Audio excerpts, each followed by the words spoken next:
Hello. Hi. Welcome to the deep dive. You've passed the interviews, you've got the job offer in hand, but now your palms are sweating because it's time for the hardest part, the salary negotiation. Yeah, that anxiety surrounding that single conversation is, it's pretty much universal. Right. It's terrifying. Oh, absolutely, because you spend weeks trying to prove you are perfect for the job, and then suddenly the whole dynamic shifts. Yeah, you have to advocate for your own financial worth without feeling like you're, I don't know, jeopardizing the opportunity you just won. Exactly. It is arguably the highest leverage 10 minutes of your entire professional life. Wow, yeah, no pressure, right.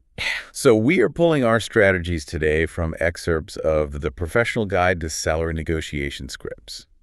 And our mission isn't just to, read you theory or give you some vague encouragement. Right, theory only goes so far when you're panicking. Exactly.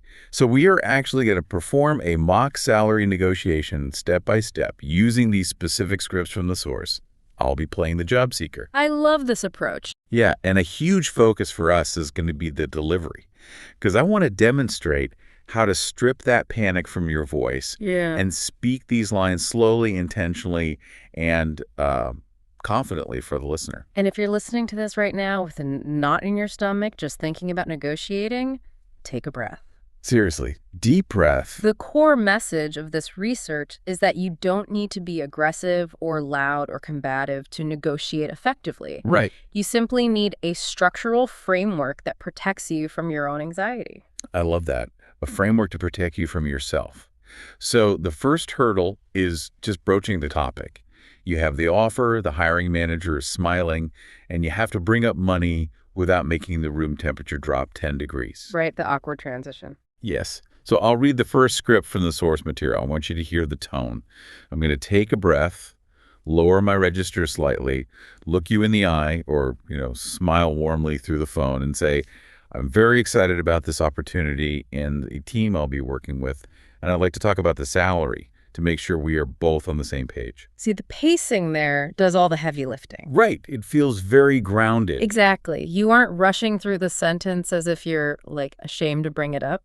You are treating the topic of compensation as a totally normal, expected part of the business process. Because it is.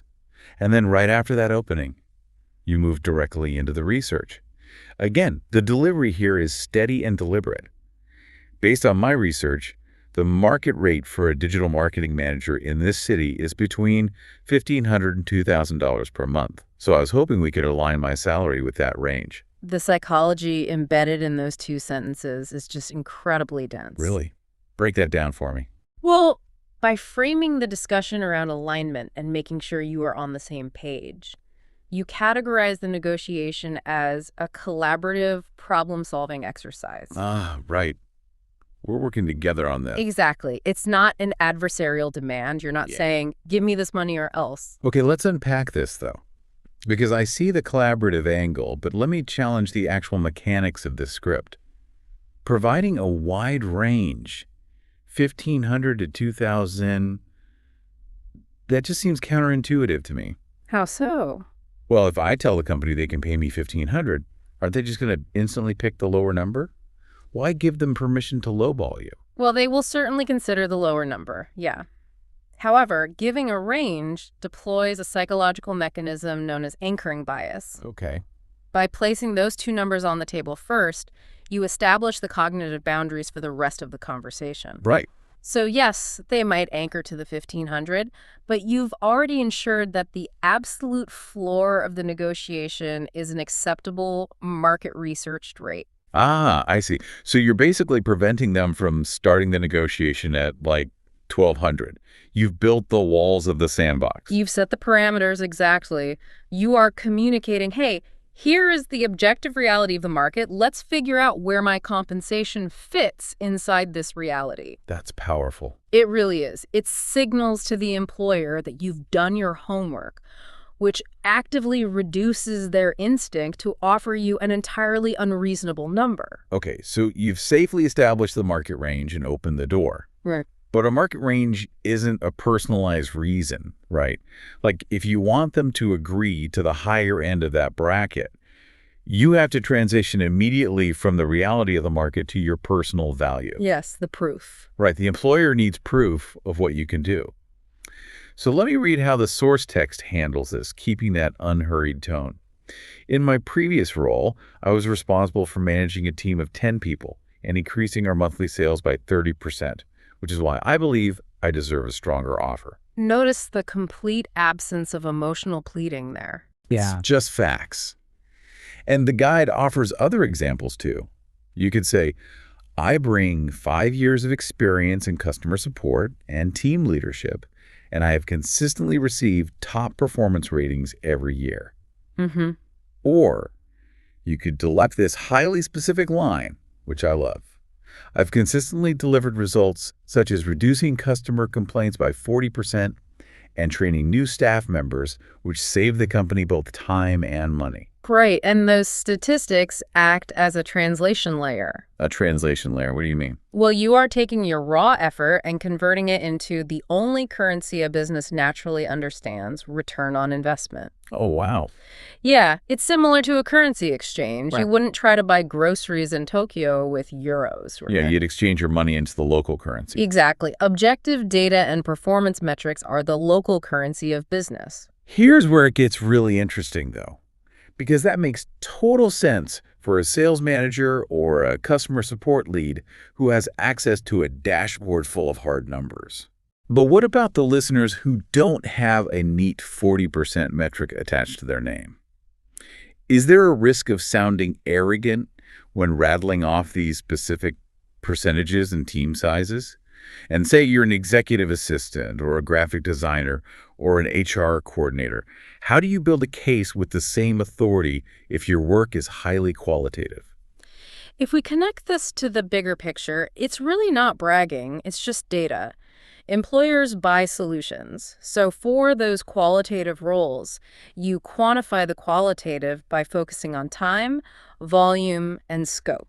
Okay, give me an example of that. So a graphic designer might not increase sales by 30%, but they can say, I single-handedly produced 40 design assets per week, reducing our reliance on outside freelancers, which directly saved the marketing budget. Right. Or an executive assistant can point to the scale of the operations they managed, stating they coordinated the logistics for a 50-person department across 3 distinct time zones. Wow, yeah. You always have a metric. You just have to look at the scale and volume of your daily operations to find it. So it's about attaching numbers to the scope of your responsibilities, even if it's not direct revenue generation. Precisely.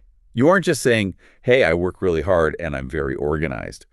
You're providing the specific dimensions of your work. Yes, exactly. Okay, so let's assume you've laid out your scope and your metrics, but the employer still comes back with an offer at the very bottom of your range or even slightly below it. We have to pivot. Yes, the counteroffer phase. This is the moment where most people's fight or flight response kicks into high gear, which is exactly why having a script is paramount. Which means the delivery here has to be absolutely flawless. You can't sound offended, and you can't sound reactive. Never. Listen to the structure of this pivot using the $2,000 script from the guide.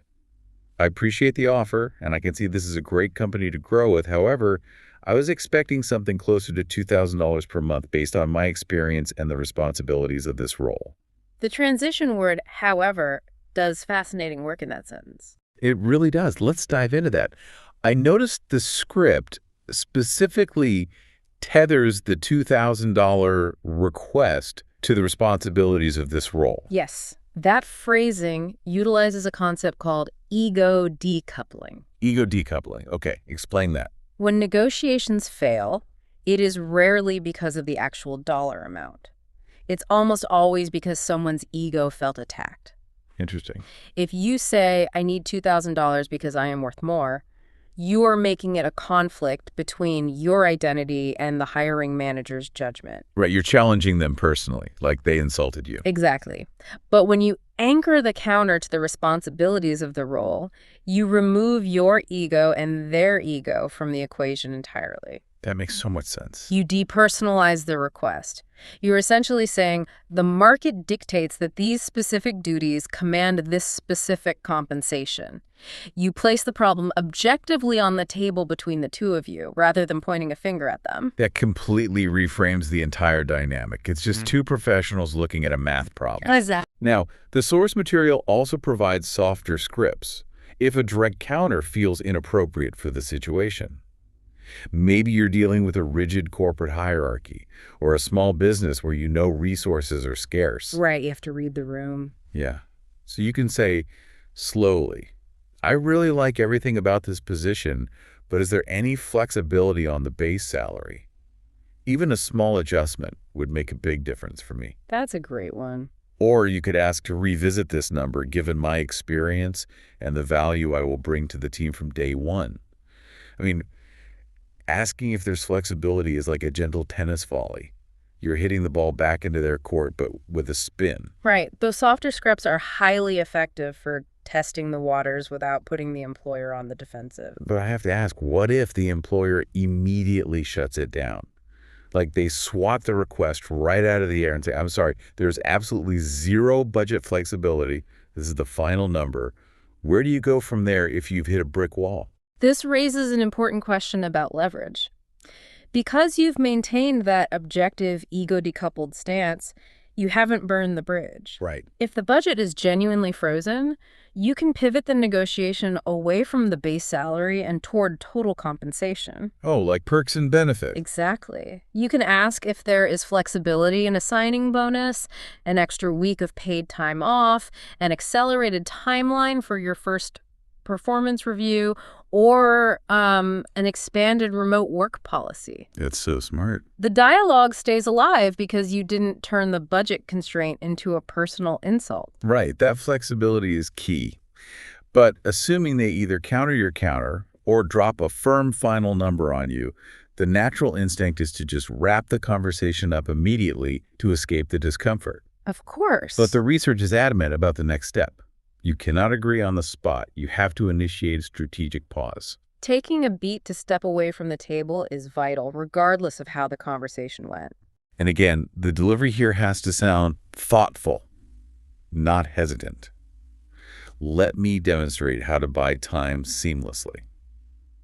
You say, thank you so much for the offer and for being transparent with me. That's very helpful. Could I have a day to consider this and get back to you with my decision tomorrow morning? Perfect. Or alternatively, you can ask to think it over carefully and get back to them by tomorrow afternoon to buy slightly more time. Right. You're establishing a clear timeline so they don't feel strung along or ignored. Yeah. So what does this all mean in practice? Because I understand taking a day if the offer is complicated or lower than you wanted. But I'll be honest, you already know your target number is 2,000 and the employer just said, okay, we can do 2,000. Why drag it out? Doesn't that just risk annoying the hiring manager? Why not just say yes and celebrate? It comes down to the massive cognitive load you were operating under during that phone call. Oh, right. The stress. Even if you get exactly what you want, your brain is flooded with adrenaline and cortisol. It's known as an amygdala hijack. An amygdala hijack. Yeah. When you agree instantly in that heightened fight-or-flight state, your prefrontal cortex, the logical part of your brain, isn't fully online. You often miss the fine print. Wow. So you aren't actually processing the whole picture. Not at all. The pause resets your nervous system. It gives you 24 hours to review the total compensation package away from the pressure of the moment. So it makes a lot of sense. Right. Does that $2,000 come with worse health insurance premiums than you expected? Is the commute actually feasible 5 days a week? Can you realistically manage the required on-call hours? It's literally a biological requirement to make a sound decision. It really is. It protects you from the intoxication of simply being chosen. But beyond the neuroscience, the pause drastically alters the employer's perception of your value. How so? When you say, I take this seriously, I want to review it carefully, you demonstrate an abundance mindset. You signal that you are a professional making a deliberate career choice, not some desperate candidate lunging at the first dollar bill waved in your face. Oh, wow. That's a profound shift in positioning. By not saying yes immediately, you actually look like a more premium hire. Exactly. You reinforce their belief that they made the right choice in offering you the job. Premium commodities are not acquired instantly. That is brilliant. Okay, so we've bought our time, the 24 hours have passed, and our nervous system is completely reset. You've reviewed the total package, and you are ready to secure the offer. Now it's time to close the loop conditionally. The fun part. Yeah. Let me demonstrate how this sounds, assuming the role of the closer. I've really enjoyed this entire interview process, and I'm very motivated to join your company. If you can meet me at $2,200 per month, I'm ready to accept right away and start as soon as you need me. That script creates immediate, tangible leverage. I love that one. It's like an irresistible buy it now button for a stressed hiring manager. It really is. It offers the hiring manager the exact thing they want, an end to the hiring process in exchange for what you want. The guide also offers this variation, which feels incredibly strong. I'm confident I can bring great value to this role within the first 90 days and help the team hit its targets. Can we agree on $2,500 per month as a starting point? The phrasing in both of those closing scripts is doing a tremendous amount of psychological work. Before we break down the phrasing, I want to look at the numbers. Notice that the scripts use 2,200 and 2,500. They don't say something in the low twos or ask for a round number. I would naturally just ask for around 2.5. Why are we avoiding round numbers? Does throwing out a highly specific number like 2,200 or 2,500 actually perform better?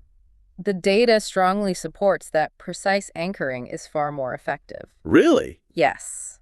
When you ask for a highly specific number, it implies that you've done specific math. Oh, that makes sense. If you ask for a round number, it feels arbitrary, like you just guessed at what sounded good. A number like 2,200 signals that you have meticulously calculated your market value, factored in the scope of the role, and arrived at a precise figure. It sounds so much more grounded.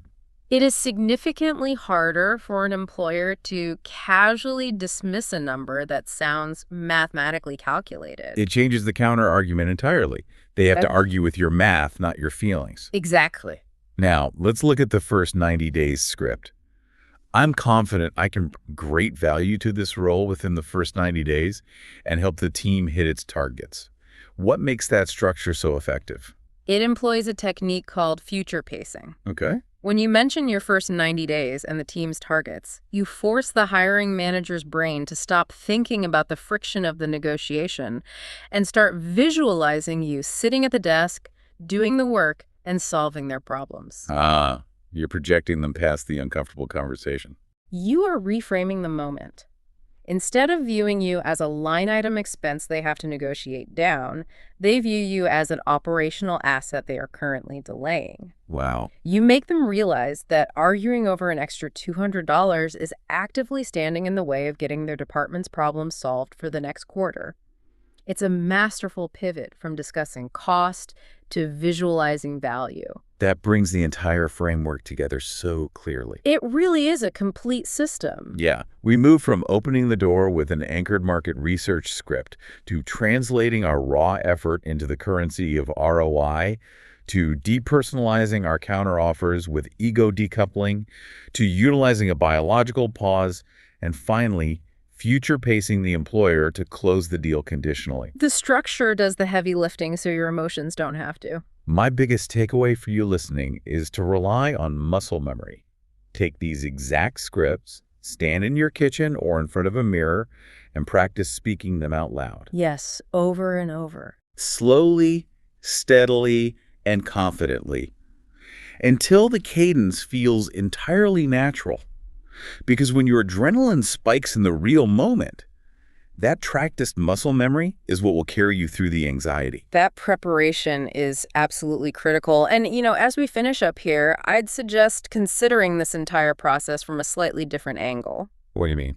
Well, if you employ these highly professional, data-backed scripts to advocate for your market value, and a company reacts with anger, or pulls the offer simply because you attempted a standard polite negotiation, what does that tell you about how they will handle your career trajectory once you are actually inside the building? Oh, wow. That implies the negotiation is just an audition for the company culture itself. Precisely. If they punish calm advocacy now, they certainly won't reward it during your annual review. A negotiation isn't just you proving your worth to them. It is an active test of how they handle your worth. That is such a powerful thought to leave on. Thank you all for joining us on this deep dive, and good luck with those negotiations.